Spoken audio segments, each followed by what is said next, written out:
DetroitMetro. It's our favorite day of the week. It's Wednesday morning here in funky Ferndale. We're certainly glad to have you out and join us. Excuse me. Yeah, them donuts and coffee are getting to me. Just wanted to say good morning to our audience, and we're looking forward to two great presentations today.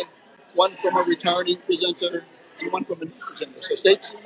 We'll be getting started soon. In the meantime, let me kick the camera around the room and show everybody who's in the room today. Good morning.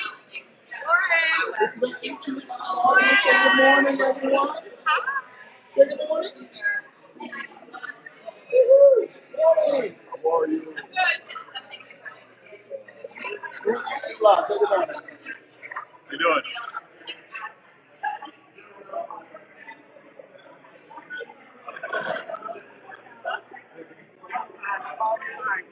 Here's my favorite part, the coffee and donuts.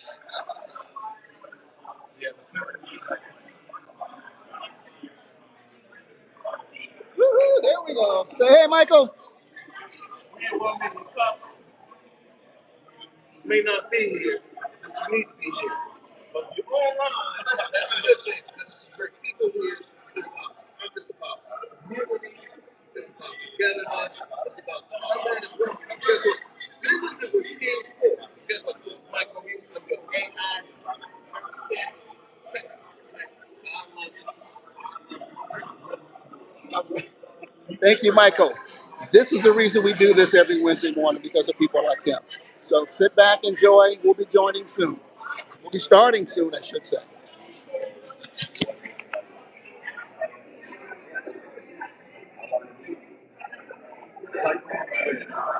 Also, make sure you get what you need out of it.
Ladies and gentlemen, please take your seats. We're about to begin.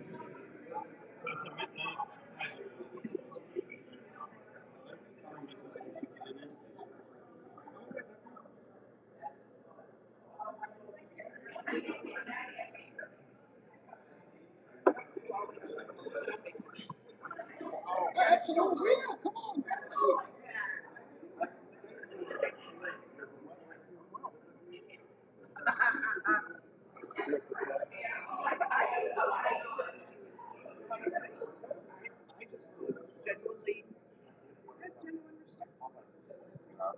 Can you put that?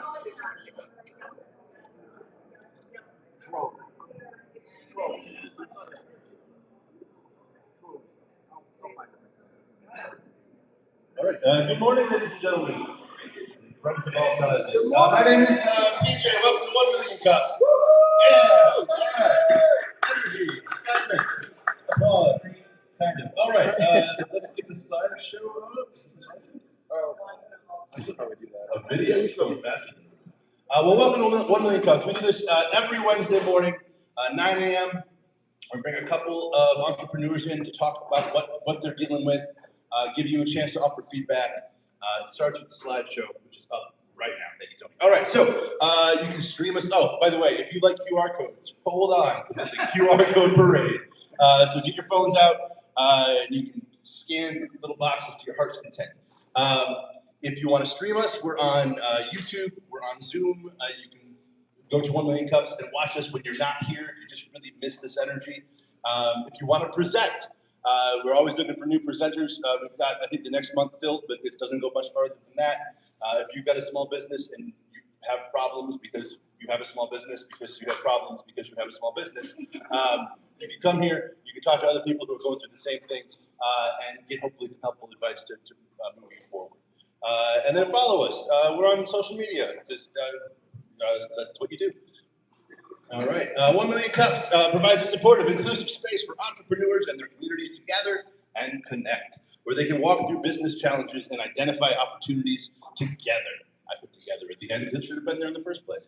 110 communities across North America, and I think just in the U.S., so across the U.S., which is not all of North America. But right now, all over the place, if it's 9 a.m., and then as it becomes 9 a.m., as the sun moves to the west, there are 1 million cups being had. These conversations are happening all over the place. So if you're traveling and it's a Wednesday morning and you don't have a meeting, find 1 million cups. We're everywhere. All right. Who is in the room? You are. Correct. Good. We passed the first test. How many people are here for the very first time? Awesome. Oh my gosh. Well, thank you for joining us. Welcome. Now, how many people here are past presenters who have stood right where I am before and talked? Oh my gosh, there's a lot of you today. Welcome back, welcome back. And then lastly, it takes a group of mad geniuses to put this up every week. If you're one of our volunteer organizers, please raise your hand so that you can see that you're part of the team. Yeah. All right. And that is the applause portion of the morning. Community partners, we got a couple of good ones, and here they are. First of all, Incubizo. This awesome space that we're in right now. We're able to do 1 Million Cups here thanks to their goodwill and the hard work of Josh, the man who's hiding in the back. So thanks, Josh. And the Mahook, everyone's favorite, Madison Heights Hazel Park Chamber of Commerce. They're a partner with us on this as well, as is Oakland Thrive. A great program that Daryl's a big part of, and he can tell you all about later. And then Picture Me Perfect. I get that part wrong. Picture Me Perfect. David's around. He's in the back. Not hiding. Well, kind of hiding. He's a photographer, but he'll be taking good pictures of you all day. So you can check out online afterwards to see if you made the cut, like a yearbook, but for grown-ups. There we go. Today, oh, how exciting. Today we've got two presenters. One has been here before, and they're coming back to tell us what they learned from us the first time and how it's going now. And then we have a first-time presenter after that. And then next week, Barry McDonald, you guys. I don't know who Barry McDonald is, but what a name. Oh, there's Barry. How you doing, Barry? Oh, I didn't make this, but Barry either way. That makes a little more sense. Barry McDonald, we'll get on that. And Flavor of the Soul with Jackie, no last name, but they'll be here next week. And it'll all be spelled. Oh, you're here right now. Look at this. We're doing it. Awesome. Well, they look awesome. So come back next week to see what they've got to say with their names spelled right and last names included. All right. So for today, good gosh. Well, I'm sorry. The coffee sponsor next week is Jackie from Incubizo.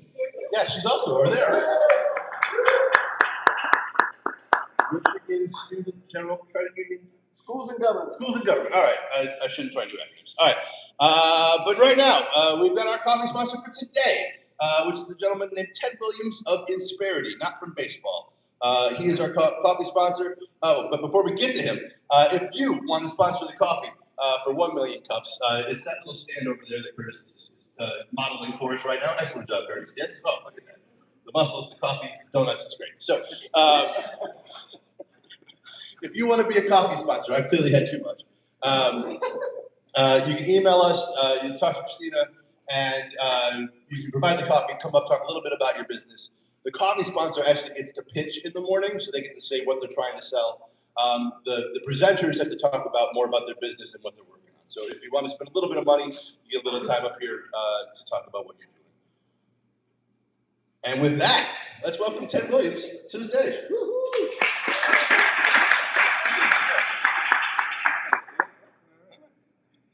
Thank you. I feel like this is MTV. Like this is really cool. That's cool. But it's Verity. I'm Ted Williamson. So actually with an O-N on the end. I did not make the slides. I did not make the slides. I am not a baseball player. I wish I was. So basically, who we work with any company from 1 employee to 10,000 employees. Like basically, if you care about your people and you want to grow, that's kind of who we like to work with. Whether or not you become a client of ours, I still like to help out and advise and try to figure out those HR challenges. Regardless of any point or any situation you have going on for your business, whether or not you're looking to exit, you're looking just to grow, we can help at any stage. Or sometimes you might know somebody like that. So basically, like I was saying, any part of the business. So we meet a company where they're at, and try to get them to where they want to go with their goals. Every company has people challenges, and basically, if there's a problem in your company, it's usually a people problem. And so we are kind of there to help out with that. Let's see, there we go. So this is kind of what we do. We do everything from hire to retire and sometimes fire. But we don't do the firing or the hiring. We advise on all of that. We'll do the payroll, everything HR related training. When it comes to like performance management, and as you can see, like there's a band around it. So we are a PEO, which is a professional employer organization, where we actually take on the risk and the burden of administering your HR in your company, where essentially your employees would go onto our EIN, we would take over all the risk, do all the work, keep you compliant, and we become a line item on your P&L, basically just like one cost instead of all these issues. We kind of take all of that over, but we don't take over the decision making, anything like that. And that is essentially it. I don't want to go over time, so nice and quick. That's it. I'm Ted. Thank you. So I got a whole bunch of stuff over there. You can talk to me after. Appreciate it. Thanks, Ted. Hey, everybody. Short and sweet. Love it. All right, are you ready to present? If you didn't scan the smaller QR code earlier, here's a slightly larger one. If you want to come up and talk about what you're going through, it's a great opportunity. You'll see in a moment what it looks like, but here's that QR code. But also websites exist. You can just go back to one later. All right, our first speaker of the morning is a return guest. He's been here before. He's coming to tell us how it's going. Please welcome from MI Wellness Consulting, Michael.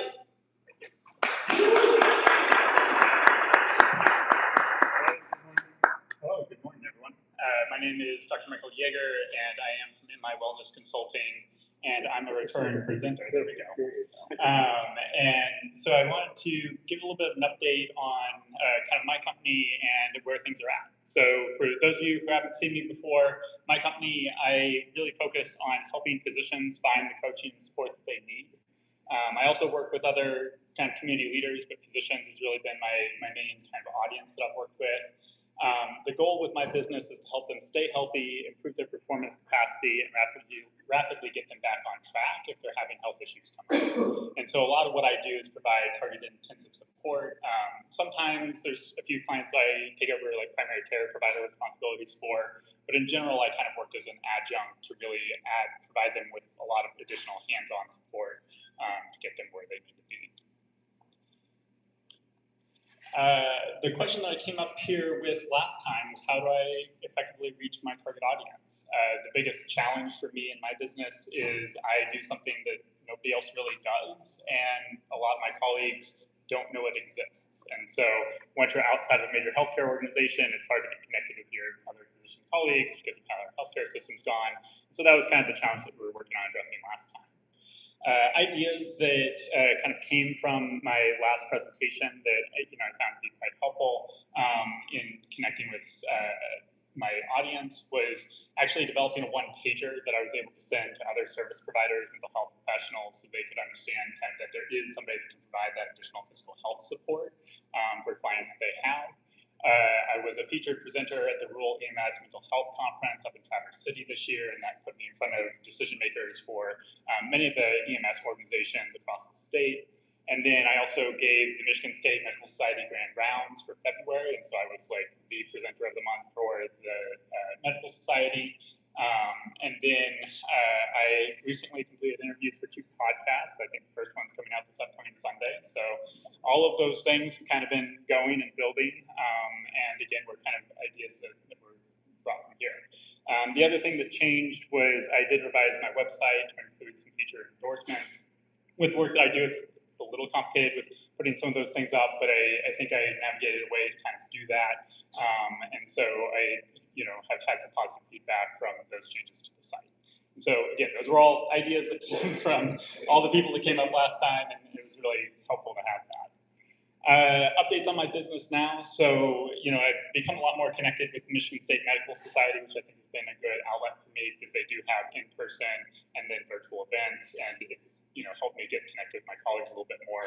I am developing a reputation as an expert with, kind of a notable set of presentations that I do around leveraging stress for performance.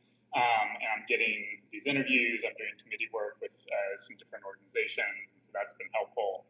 I've started consulting as a domain expert for a tech company, and so that's been really helpful to provide just additional income behind the scenes while I'm building up the clinical part of my practice. And then I'm also doing consulting for some nonprofit organizations and helping them support their service providers. And so kind of really working all the different avenues in my business that I want to work.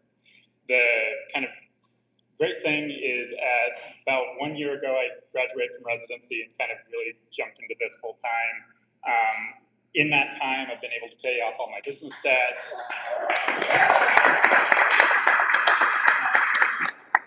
I have started to cover next year's costs and save up money for that. And I've started paying myself. So that's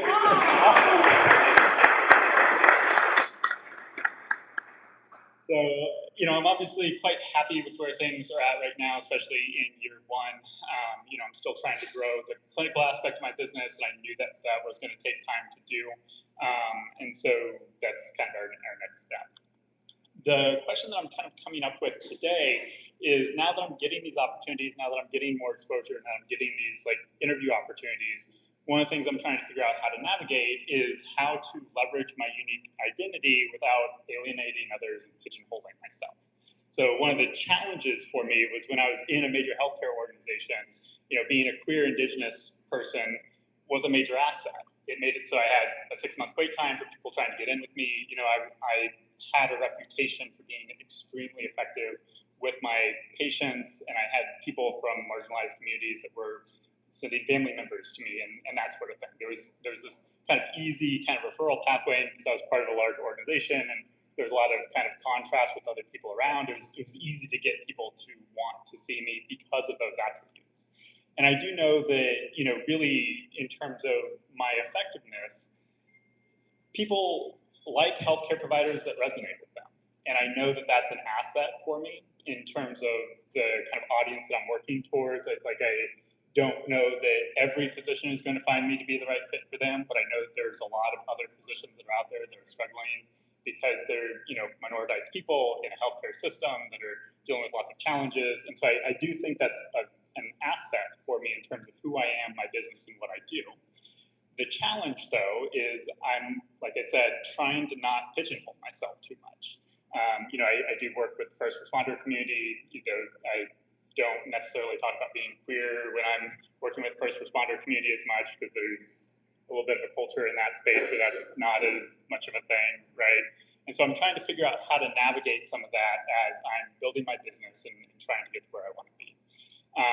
And this is especially kind of salient to me because my PhD research was actually on prosocial behavior and what motivates helping others. And one of the key factors in that is this being able to see others as being like yourself, right? And so the more that I kind of talk about these things that make me less like an individual, the more it makes it a little bit harder for me to get the same sorts of opportunities that they might give somebody else, especially if they're other business owners, if they're leaders of organizations, that sort of thing. It just kind of can start to create a little bit of tension there. And so what I'm looking for today really from the audience is, if you have had experiences with kind of having to navigate this space of trying to figure out how to leverage those parts of who you are that, really are an asset for your business, but some people may, have some negative reaction towards, I'm trying to kind of learn from others and how they navigate that space as a business owner. Because again, it's a very different thing than what it was when I was in clinical practice in a different type of setting. So I'm looking forward to hearing any sort of ideas or feedback on that.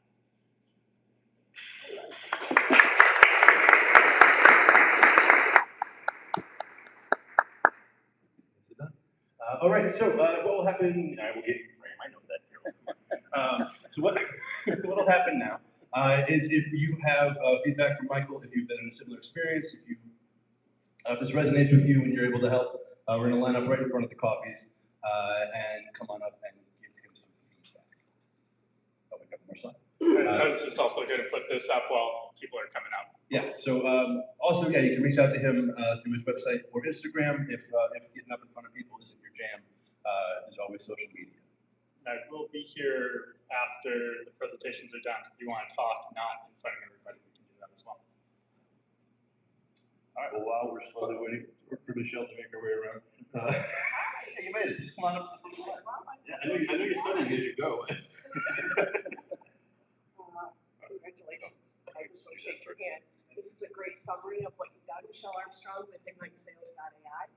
I want to say thank you for coming and being brave and sharing your update, because sometimes that can look good and sometimes that can look like something else. So whenever anybody else reads this, what I see and what I've heard in the short time that you shared, you have a content versus context messaging issue. So when you are mainstream, which is where you want to go, okay, you're going to be trying to put out content that appeals to everyone, okay? The thing that sets you apart is your clear and indigenous standpoint, okay? I understand that you want to grow, and I've shared this with others in similar situations. Your individual community needs you. They don't need you to shy away from that and become generic, okay? The community as a whole wants you to become generic. Please don't do that, because the message that you're trying to send is where you come from, who you are, and how you can help. Your people, your community need you. Hold on to the niche that you have and let it explode. Leverage that, because that's what's setting you apart from your competition. So context is who you are. Content is everything that everybody else can relate to. You are not going to be able to please all of the people all of the time. And while we want to grow, sometimes we think we want to navigate away from what has made us successful to the bigger picture. You have it all going on. You have it all going on. Keep going. Here we go.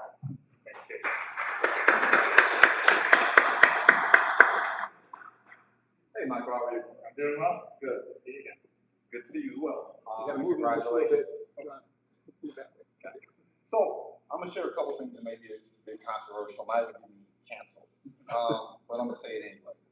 When I first met you, we had our telephone conversation. We talked about your business. Your orientation didn't matter to me. Matter of fact, I was kind of confused. I didn't know whether you were queer or not. It didn't matter. What mattered was your value prop. What mattered was that the fact I could tell that you were serious. You showed up in a certain type of way. You conducted yourself in a certain type of way. And because I'm interested in health, especially at the age I'm at now, what you were talking about was important to me. And that's all that really mattered. So let me put it a different way. If you haven't noticed, I'm black, or otherwise known as African American. And I'm not a warm, fuzzy type of person, where I'm not that guy with my arms around people and they just, oh, we love you, John. No. So I'm not everybody's cup of tea. I am what I am. I'm going to bring value to the marketplace. Some people are going to judge me based on my phenotype or not. Hey, your loss. I'm going to crush you anyway. And the bottom line is you are better for having known me than not known me, right? And I felt the exact same way when I was conversing with you. The bottom line is because of the way you articulate yourself and the way that you conduct yourself, if people identify that you're queer, phenomenal, great, right? Just like I obviously, when I walk into certain spaces, I'm oftentimes on the pepper in the room, and I know people can obviously identify, you know, what's going on, right? And that's cool, that's fine. But I don't center myself around my phenotype or my identity. I center myself on my value prop. And if you like my flavor, if you like my style, if you like my cultural underpinnings, phenomenal, great. If you don't, kick rocks. But you're gonna have to see me anyway. And that's what I would say to you. Your value prop is unique. The work you're doing in the community is unique. Every door that you walk through and share that value prop, and to the extent that you excel, you are already being a representative for your community. Don't worry about it. You just get out here and crush these people. And the folks who take issue with your orientation, F them. Because don't center yourself in your identity. Center yourself in your value prop. Your identity is the packaging, but it's not the reason why people are going to ultimately do business with you or not. Because of your value prop, they got to come see you anyway. I can only think of 5 or 6 people in our ecosystem that does what you do. Yeah. So they don't want your services. So walk around and catch cancer or break your neck. Just do your thing. You know what I mean? And so that's what I was thinking when I was listening to you, right? So hopefully that serves. For sure.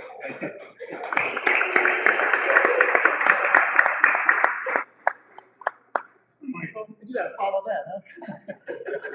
Michael Burr, old straight white guy. Means I look at the world, but it doesn't feel like it. I have a marketing company, and I have sort of the same problem. I have a niche problem. In the last 7 years, most of my people I've worked a lot in education. Before that was a lot of retail. So when I go out and try and market myself, I know I need to play in those niches, but I know I can do all the other stuff. And then frankly, some of the clients I've been getting lately don't fit in those niches. So what I would say is, look at your niches. Is there enough work there? If it is, follow those fields. If it's not, then you need to expand, but I wouldn't shy away from who you are. Think of ways that that's a benefit. There's ways that who you are makes you better at what you do. So find those ways to take who you are as a person, how it helps you as the business person, how it helps you as a doctor, how it helps you as a counselor. Take the positive aspects and let them shine. That's all I have to say. That's good. Please feedback, everybody. How was that? It was good. Good. Anything besides kick rocks that you're thinking? I think this helps kind of, it's one of those things where you have that debate in your head over and over on kind of the different topics that people brought up. And I think the thing for me is I'm trying to figure out how to stay focused on that value proposition. I know I'm literally like maybe the only person in the world with my set of credentials. And I definitely know that, there's very few people that are doing what I'm doing with these set of credentials. So I know I'm very unique and I have a unique way of approaching medical care that's very helpful for a lot of people. So there's a lot of value there. It's just trying to figure out, kind of to the point of like, how do I make sure that I'm still having a broad enough audience when I am talking about some of these things? And I think this was helpful in helping me catch that. Awesome. Great. Well, the world needs you. Thank you for being here. Dr. Yeager, everybody.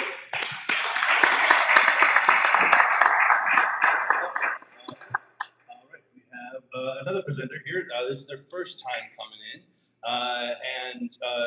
Michael, I want to apologize. You were supposed to be the debut of our timer. And I forgot. So you get to be the debut of our time. I saw that. Which is very exciting stuff. Yeah, very exciting stuff. So It's like in your face. yeah, it goes off. I've got a big hook to pull you. So, please welcome from Fam HQ1. Oh my gosh, what's your name? Rajesh Jain. Rajesh Jain. There you go, sir. And there you go.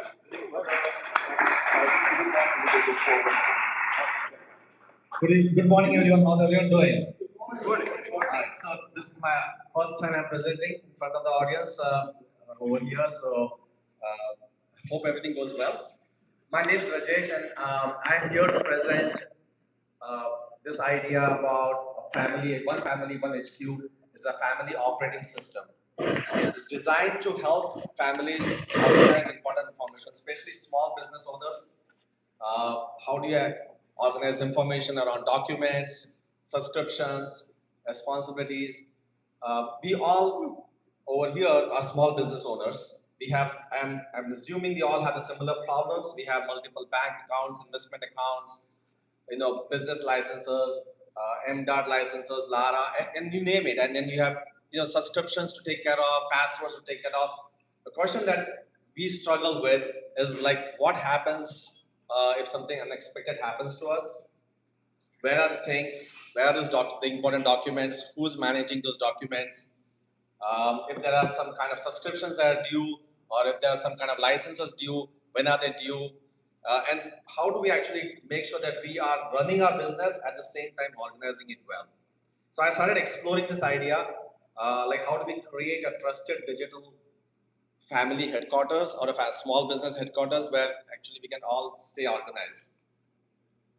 And the reason I'm building this thing is because we own a couple of businesses. We have a food business, Karma. We've been running this for the last 5 years, me and my wife.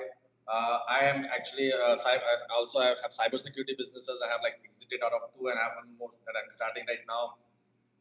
Though these businesses might be totally different, but the problems are very similar.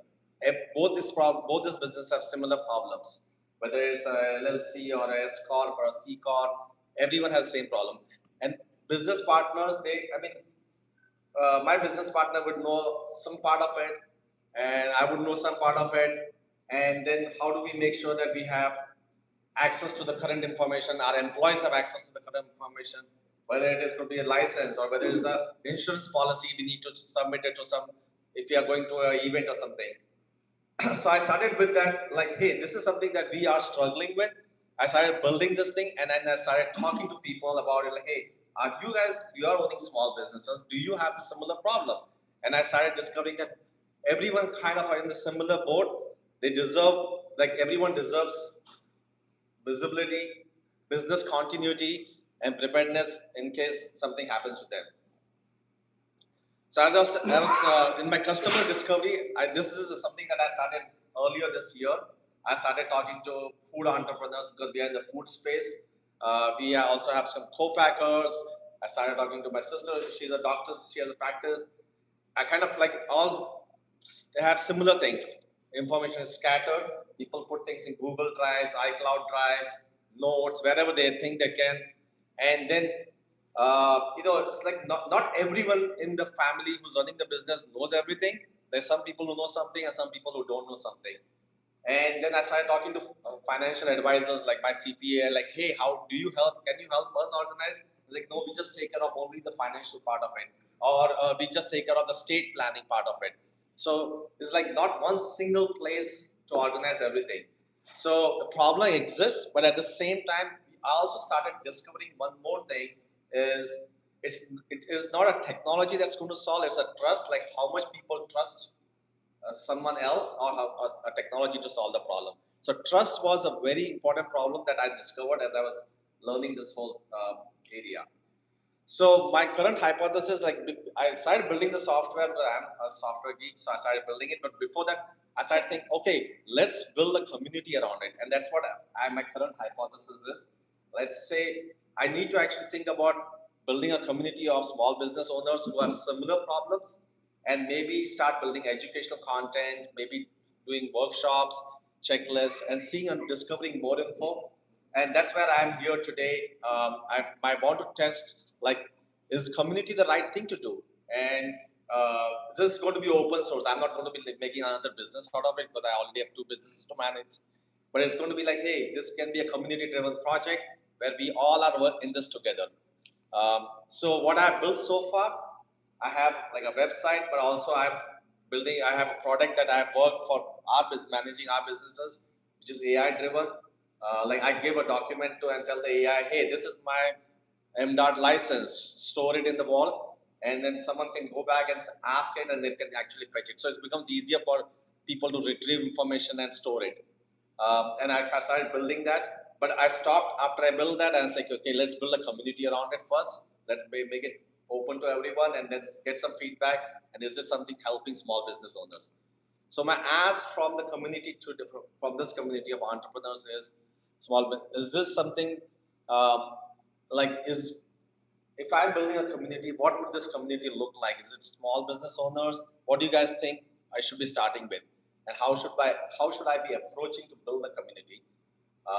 Should I be actually asking, maybe creating workshops, maybe creating some kind of interview questions, some pilots, like get people involved and like win their trust first and say, okay, this is something that is important for everyone, and then start thinking about building something around it. And the last question I have is like, am I missing something? Like, I know all of you are small business owners, so is this something that problem that you guys have? Am I missing something? Should I be thinking about something different? And that's where I am today. So if you guys have any questions, again, I'll leave it at this slide.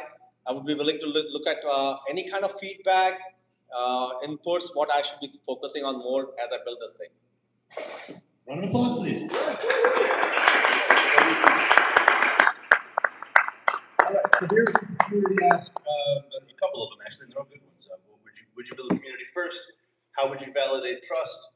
How would you market something that's personal? And what's a reason people might not adopt it? So if any of those questions resonate with you, please join us by the coffee line. I know for me, like I am in charge of like my great uncle's will and stuff. So like for family, like I think this is awesome. Like it's something that's very useful. And now that I've stalled, we need somebody for the microphone. Nice job. Thank you. When I saw what you're presenting today, I kind of got excited about it. This is something I've been thinking about a lot. My wife is not computer savvy. I have my youngest son is a computer programmer who lives way out in San Francisco. And I think, as I mentioned earlier, old. So I've been thinking about this a lot. How do I make sure, because there's all these things that my business, I've got subscriptions to this platform, and this platform, and this platform, and there's the LARA, like you said. There's all this stuff that I've been trying to figure out what happens if something happens to me. My wife won't know where anything is, and even if she did, she had no idea how to access it. So I've been trying to think of how I can send all this stuff to my kid, so if something happens to me, they'll be able to do something about it, rather than just these bills continue after I'm gone. One thing, so I think a community is a good idea. One thing, the name, you focus on family, and yes, this is for my family, but it deals with my business, and like you said, this is with business owners. So I would find some way to make sure that, along with the word family, that you put some emphasis on business, because just having a family, this isn't what for you. It's being an entrepreneur with a family, being a small business owner with a family. So somehow making sure that the people that you're reaching out to understand that. Because I think this is something really needed. The trust factor, I think you just have to do the things that build trust in terms of, show that you're an expert. Put content out there that shows you're an expert. Things like this, talking to people, putting on workshops, all the things that we tell people to do to build trust, you need to do those things. I think it's a much needed product, something I would be interested in. Nice job. Thank you, appreciate that. Yeah, I have good feedback. Yeah. And this is why I did so much things. When I was talking to people, I didn't see anyone tell me like, hey, I don't have this problem. Almost everyone, whether it's a doctor's office or a furniture maker or a co-packer, kind of everyone had bought a similar board. Yes. Hi, my name is Jim. It's a pleasure being with you. Thank you for this. I am that guy in my family and a lot of places in my life that is the holder of the information. I do no longer want that job. So if anyone's looking for work, I've got, pays really good at 0.0, but looking right. So there's that. So I think trust-wise, I trust and why not? Those are my two things I was thinking about. Trust-wise, I think honestly, if it works and it's accessible, like ACC accessible, people will be like, this is awesome. That's why I trust iCloud, because it works and it's accessible, like all the integrated products that Apple offers. So, but then I have that one child that doesn't want to use all the Apple products that I pay for and wants everything else independent, and it's like, if you feel me. And so, that maybe today, this morning. And so, but yeah, I think that on the trust, if it works and people, it's easy to use, and people can like have it all the time on their phone kind of thing, I think that will, then people will trust it. Why not? I think for the same, similar reason, I think, is I had a friend that was trying to build like a connection portal for a nonprofit thing. And I'm like, you're basically trying to build Facebook, and that already sort of exists, and people like Facebook. They hate it, but also like it at the same time, which is me also. And so I think the challenge is figuring out how it integrates with or replaces Google Drive, all the iSuite products, and how it does that. And I would say also why, so there's that part, that's a whole other, that's a thing. I think the other reason is not, I honestly think most people just aren't that organized. So the reason people won't do this is because they're too busy to do the work to get organized, to use your product to its capacity. Right? I don't know, maybe, I don't know if there's any amens in the room, but I feel like lots of people, like, it's the prior step to what you're trying to build. Like, I have all of our family's passwords. I'm not going to say where, but it's not in my backpack. No, so it's not there. But I think, like, all of the, like, it's the organization piece. Before I made the list, no one knew anything, right? And so I think people, like, I would wonder, maybe this is like an additional point, I would wonder if offering like a organizing, like a workshop on getting organized enough to use your product might be really helpful. Yeah, that's what I'm thinking about. Yeah. Like creating workshops and like telling people how to get better organized. Yeah, yes. And like walking them to the product. The product is not the most important thing. Yeah. It's like how do you actually start thinking of getting organized? Yes, yes. Especially if we are small business owners and we are like running 3 different sprints all the time. Yeah, I think, I would wonder if that would be really helpful. And that might be a part of the barrier for people using it. Thank you. Thank you. Yeah. Congratulations coming up here and talking about this. Thank you, appreciate that. Usually I come up here and I have sunshine and rainbows for people. Today, with you, I feel like I'm going to be offering something that has a little bit of an edge to it. All right? So first of all, I want to say thank you for thinking about this. The thing that caught my eye was your concept of a family operating system. Every single family is their own business in and of itself. So that's fantastic. I love that. I loved how you talked about being able to make sure everybody in the family knows what's going on, and you cited maybe the car registration is due. So many times financial literacy is left off the table in our school systems, right? And the families don't push it through their lineage as they should. So as young people grow older, they don't understand what's going on with the family money and why they can't have what they want when they want it. They also want to learn to drive someday. Well, they need to know what the cycle is in order to get that. So when you talk about what to talk about first, I'm thinking maybe some literacy programs financial literacy. When you talked about trust, the fact that you have a cybersecurity background helps me understand that you get that this is a thing. So here's where my edge comes in. Ready? There are too many people in this space making platforms to help families get organized. You are going to struggle there. I can tell you from firsthand experience. The organization issue is real. The adoption is the bigger problem. So you can come up with the greatest plan in the world for someone to get organized. It doesn't do any good if they don't adopt it and practice it. That's very real right now. The next piece of this is another edge that you'll be able to appreciate. In this world, people are very concerned about their personal data. You are basically asking a family to take all of their personal data and centralize it, which makes it very accessible to hackers, and you're creating a new path to my personal data. Yep. It's already bought and sold. I already know that I am a victim of being hacked. I am a victim of having my data sold when I didn't want it. And some companies have information about me I don't want them to have. So as a cybersecurity expert, how are you overcoming that image in Main Street America is a huge hurdle for you. And when you say, what am I missing? That is a huge blind spot. The idea, the concept has merit. The personal data that you're asking people, there's very big components here that are huge issues in the news and everything. So I would caution you as you move forward.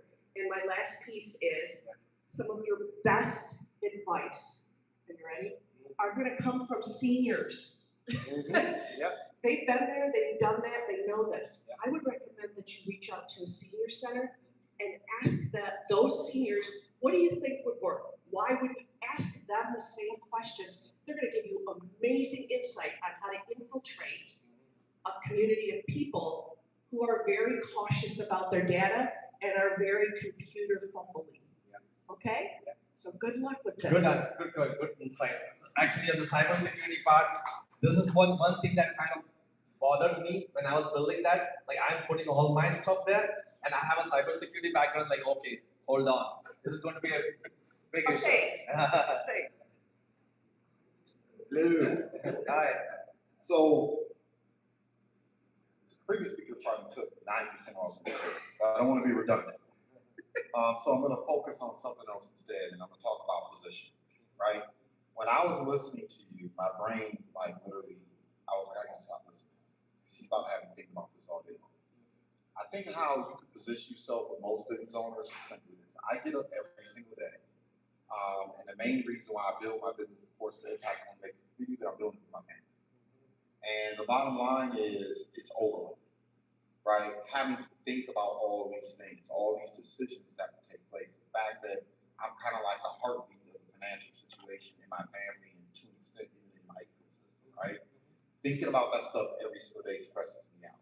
This is a tool that you can present to business owners to say, look, let me alleviate that stress. Let me give you one less thing to think about or concern yourself with or talk about, right? Also, me being a former investment advisor, I was thinking about it from the standpoint of, look, investment advisors, estate planning attorneys, individuals who work on structuring partnerships, operating agreements, bylaws, like these type of structural elements of being a business owner, and also maybe working with other business owners that have families. These are going to be people who will be more open to this conversation because it's where the need is most acute, it's where it's most painful, right? The biggest headache that a business owner can have, particularly if they're in a partnership, is the other partner meets their maker, and now the business owner has to navigate their mess. Not to mention the siblings, not to mention the spouse and all that other stuff, and what happens with all that information, right? I think that would be a great way for you to kind of penetrate the market, position yourself, because there's a lot of people, as you said, that's doing what you're doing, but a lot of people are not having this conversation with business owners, right? The other thing that I was thinking about in terms of earning trust is fear. I hate to say it, but human beings operate a lot out of fear. If you can clearly demonstrate this is the impact of not having your affairs in order, this is how it's going to impact you financially, this is how it's going to impact your family, this is how it's going to impact your partners. These are people who are going to be more open and inclined to listen to what you have to say. And then the last thing, and once again, I'm going to be a little bit redundant, she talked about literacy. Focusing on communities and people where literacy is a priority, right? There's a young man in here. Where's he at? There he is. Spends all his time talking about literacy. Financial literacy. Yeah. Yeah, someone that's not been taught these days. Right? Yeah. The high school. So you're gonna have a hard time jumping into the school system. It is what it is, particularly DPS. I'm on camera, I shouldn't say that. Sorry, but what I'm saying, organizations, I keep forgetting this in your report sometimes. Organizations and professionals who are already operating in that space, I think this would be a good segment for you as well. So those are the things I was thinking about off the top of my head, and hopefully it serves you. Thank you. Yes. Thank you. Real quick, yes. We're going to close the feedback line, so if you're already in it, cool. But we're not going to have anyone else join the line, so we can wrap this up. But as you, Well, I'm really excited about what you're doing here. I have a couple of unconnected thoughts, maybe not necessarily answers to the questions, but a couple of things that came to my mind. I was just talking to a friend a couple of weeks ago about how high earners, high income families, and maybe individual professionals have a human to do all of this, to manage their finances, to manage their insurance, maybe they have properties, manage their business. So even larger than a warehouse for their information, the connection to those professionals who are wanting to help small business owners.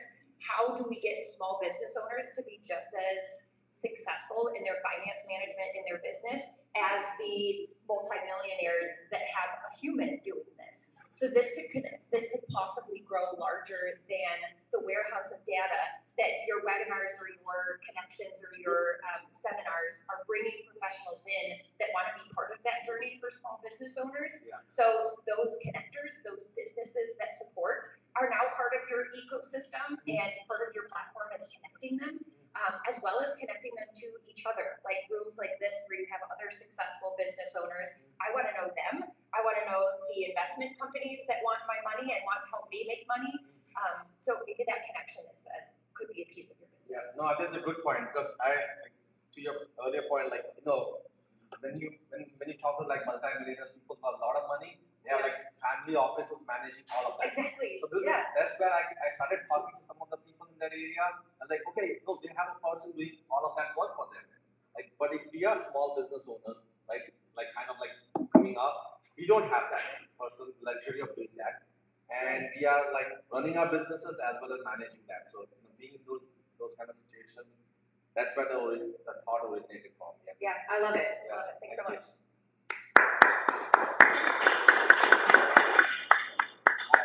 How you doing? Good. Curtis with Great That. I'm gonna save you. I do similar work for you. I talk a lot, so I'm gonna try to say less words and save you a lot of time. So I built a similar project to this 3 years ago. Nice. And I'm going to give you my pain points and what I would have done differently based off of what you're doing. I also have a very extensive background in cybersecurity, but I was more of a red team kind of person. So with that, I built the product that I built. If I would have done it this way, it would have been successful. If I would have eliminated all of the people and went straight for the company. Your target is not them. They're going to mess this up. It's already messed up. All right, I'm gonna talk like they're not here because they were my problem. Okay? Your target is Google. Your target is Apple. You have more of a plug-in. All right? You'll make the money from a plug-in faster because Google's already trusted. Apple's already trusted. So if you're able to just build a product or an application that is targeted towards them as a corporation, then you eliminate the trust factor. You're going to run into a person like me who's going to hack this system, and I'm going to tear all of their information down, right? Because now it's only one place I have to look. I'm not searching 16 different email addresses for 3 different keys. I'm searching one. and you give it that, right? Because you're taking everything away from the secure platform and putting it onto a third party. Leave it there. Don't reinvent the wheel. If it's broken inside of there, leave it alone, right? Yeah. You understand that because you do this, right? Yeah. But do not try to sell to them. If it's already messed up, they're not going to fix it. I have ADHD. You're not going to send me a 3-page email and say, hey, Curtis, I need you to send me every email address that you have and then do this, and this. I didn't do it already. So stop targeting them. They're not going to do it. They're just not. They're already busy. They're business owners. They have too much stuff on their plate already. Make the plugin, sit it at the top, market it to Google, pay them the advertisement fee, pay Apple the advertisement fee, let them make it a plugin, let them sit it on the top. They'll advertise it for you. They want this to happen. They're just looking for someone like you to build it. I tried to do it the long way too. So I'm like, okay, I can find 16,000 different customers if I get this market, and this market, and I can go over here and grab these people. I grab these people. No, I don't have to do that. Make it a plugin. You already have the framework set out. Need the rest of it, I'd be fine, right? But just forget them. All right? No, they're not going to do it. They're not going to do it right. They're not. No, I think someone else also said the same thing. You said the same thing. Adoption is going to be the big thing, right? Yeah. Like, you can build the best thing, but if the adoption is like, if there's a friction in adoption, people are not going to use it, and they just want to like. I trust that. Yeah. Unfortunately, right? I trust Google. Unfortunately, right? But I don't trust you. You get what I mean? There's just no way around that. That is the reason trust was the most important thing. I stopped. Like, hey, are people going to trust me with this? And I was like, no, they're not going to trust me. So that has to be a different way to think. Or if you target a corporation who's having issues with key management, then that would be another target. Because then what they're going to do is they're going to grab your product and they're going to call someone like me to red team it. They're going to call me to break it. And if I break it, then they're not going to buy it. But I'm not going to break it to Google. I'm not going to break an Apple. So if you say that you're secure to them and then you're not looking at this for a security standpoint, you're looking at it as a plug-in, then the security is already ran through them, and then that's already a trust factor built. Just target different people. Don't target them. Trust me, they're not going to do it. Thank you. I appreciate that.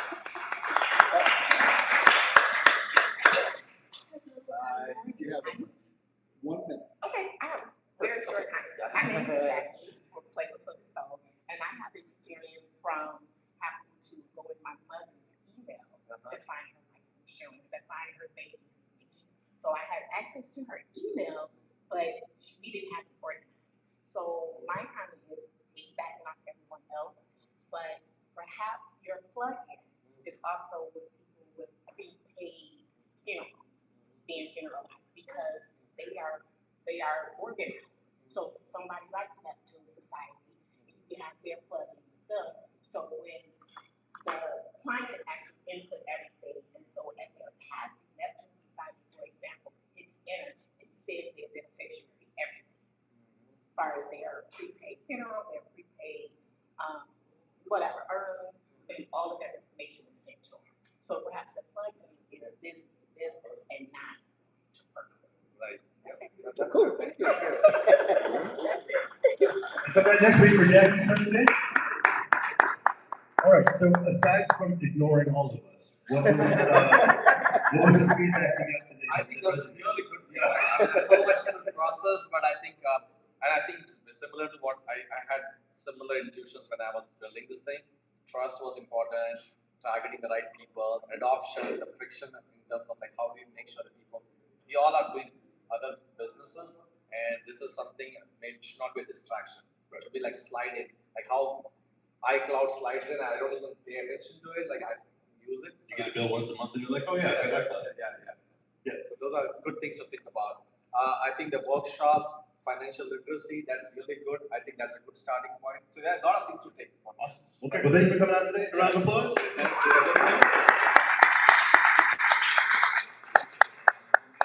All right, next up we have Tracy Williams from Oakland Thrive. But here are other future events happening near you from Oakland Thrive. Hi there, Tracy. Hi, Tracy. And I believe you got slides too. I do. Good morning, everyone. Good morning. All right, so I promise I'll be quick. Daryl said he would come. He will come snatch me with a hook like they do on the Gong Show. So now, most of you know me through Oakland Thrive. Today I'm representing Latham Village DDA, the Downtown Development Authority.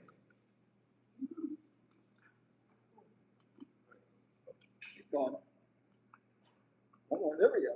Okay, all right, so who in here has a product-based business? Raise your hand. All right, pay attention. All right, so if any of you have any of these types of businesses, whether it's consumer products, jewelry, beauty and skincare brands, whatever it may be, any type of product, listen up. Lather Village is looking for your input. So, we are creating something in downtown Lather Village, well, okay, South Hill Road. And what they're trying to do is create new spaces for product-based businesses. Those are spaces like they used to be office spaces, retail spaces. They're looking to create spaces specifically for you, make connections, and also create future opportunities for you as startup businesses. So, make opportunities, look into grant funding. We're looking for your input. So, what are we looking for you? All right, here's a QR code. We love QR codes. If you have a product-based business, scan this QR code. We want your input. We're looking for your information. We will reach out to you. Connect with us. And let us know what you need. What are your concerns? What are things that you're coming up against as a business? What kind of things are you looking for spaces for your business? What kind of funding might you need? Grant opportunities, or just simple feedback or questions? Scan the QR code. And that's it. Was it 2 minutes? That was perfect. Thank you, everybody.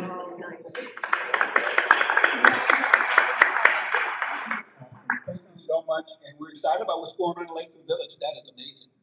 Thank you, PJ. Just real quickly, one of the things that we love here every Wednesday is our financial partners show up for us every week. So Jackie from MSG, Michigan School and Government Credit Union, she's in the room. They've got an open house this week, right? Right. Here it is. In Madison Heights. Please go check them out, right? Okay, real quick.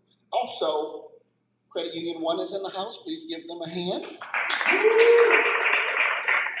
Your local credit union, as well as Fifth Third Bank, they brought their bank vault, so it's in the parking lot. I checked, there's no money in it though, but they are really focused on community engagement. Check out the truck in the back. It is really, really cool. Talk to Fifth Third. They're doing a lot of great things. As you know, they're going through this merger thing. You probably heard a little bit about it. But they are heavily invested in grant opportunities as well as funding opportunities for small businesses. So we love our financial partners who show up and support this community every week. So please give them some love. We are done. Thank you so much for your attention today. Thank you to our guests, for our coffee sponsor, Ted, William's son, a baseball player, Rajesh. Thank you so much, as well as Dr. Michael Yeager in the corner. Keep doing what you're doing. We love it, and pay attention to your community, the people who love you. Those are your true clients. We are done. Thank you, PJ, for being a great host, and I love your jokes. Now it's picture time. Let's everybody get together. We're going to do our weekly picture, and we post this on our social media. If you can't make it, we stream live on YouTube every week. DetroitMetro 1 million copies. And I'm done. I didn't understand.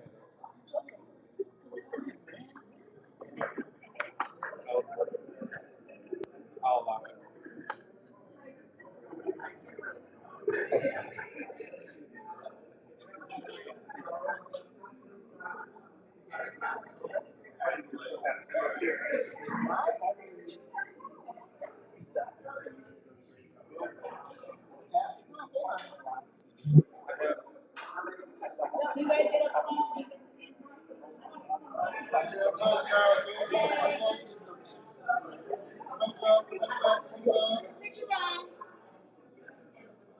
Not on the end.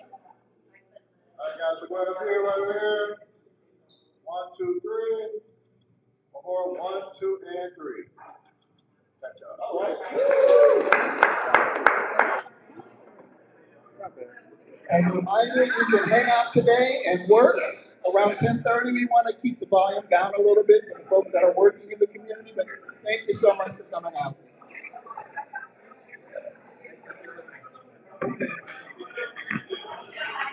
Hey, thank you. We really appreciate you. See you next week.